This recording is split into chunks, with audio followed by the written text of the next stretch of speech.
ఒక తల్లి అంటే ఇలాగే దేవుని సన్నిధిలో వాక్యం చెప్తానంటే పిల్లోడితో ఆడుతూ, అయ్యా బయటికి వెళ్ళి నీకు ఏదైనా చూపించమంటావా?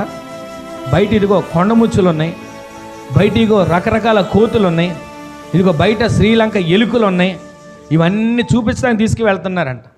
ఇక్కడ గోరంట్లో ఒక మందిరంలో ఉంటుంది ఇవన్నీ. అయితే అక్కడికి వచ్చిన వాళ్ళు కొందరు వాక్యాన్ని వినేవాళ్ళు ఎక్కువ మంది ఉన్నా ఒక్కొక్కళ్ళు పిల్లల్ని ఆడించడానికి వచ్చేవాళ్ళు కూడా ఉంటారు. తప్పని నేను అనట్లేదండి ఎవరిని కూడా. దేవుని సన్నిధిలో వాక్యాన్ని వినకపోతే మన ఆత్మీయత ఎలాగ శుద్ధీకరించబడుతుంది? వాక్యాన్ని వినాలి, వాక్యాన్ని హృదయంలో భద్రపరుచుకోవాలి, వాక్యాన్ని ప్రతిరోజు ధ్యానించాలి, వాక్యాన్ని ప్రతిరోజు ప్రార్థనలో ఎత్తి బట్టి మనం ప్రార్థించుకునే వారిగా మార్చబడుదుము గాక.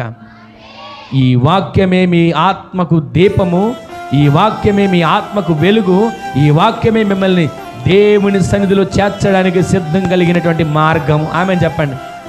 అందుకే యేసుక్రీస్తు ప్రభువు వారు అన్నారు కదా, నేనే మార్గము సత్యము.